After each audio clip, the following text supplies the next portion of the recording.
In November, the American people delivered a mandate, a clear instruction for fiscal sanity, border security, and a government that prioritizes Americans over bureaucratic waste and abuse. That is exactly what this resolution delivers. Yet today, we see an attempt to strike the reconciliation instructions, a desperate move to protect the reckless spending and open border policies that have defined the last 4 years. For 4 years, Americans have endured runaway inflation and a border crisis that has put families in danger. And now, our colleagues across the aisle who created this mess want to strike the very instructions that begin to fix it. Let's be clear about what that really means. Striking the whole resolution means keeping a broken system in place. It means siding with criminals over law enforcement, and it means refusing to acknowledge the damage done by reckless, radical, woke policies. Now let's talk about the essential programs that Democrats claim to defend and accuse the Republicans of betraying the middle class for. $27 billion to a green energy slush fund, including $3 billion for tree planting, $1 billion for clean, heavy-duty vehicles, and even the failing U.S. Postal Service got $3 billion to replace its trucks with EVs. If this is true, that Republicans are betraying the middle class, then after 4 years of Joe Biden, why did the middle class all vote for us?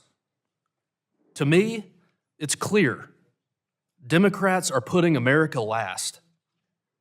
This is why families have struggled to afford gas, groceries, and rent. You cannot make this up.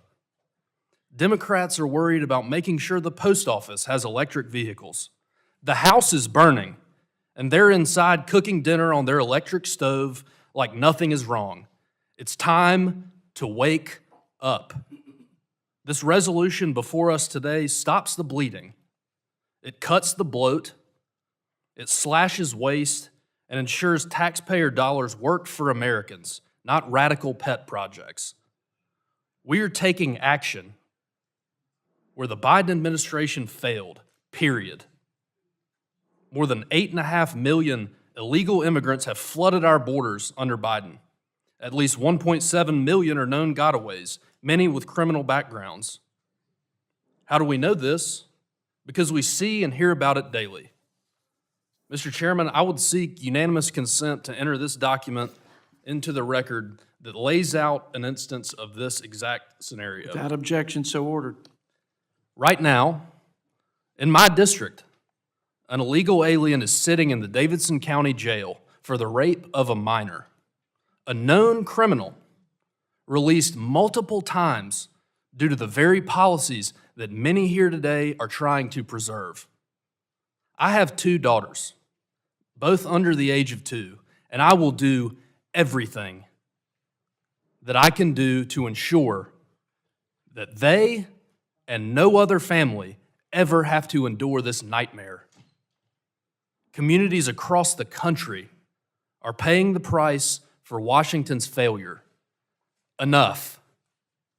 The other side wants to protect the status quo, their woke spending, their radical environmental agenda, and their weak on crime policies.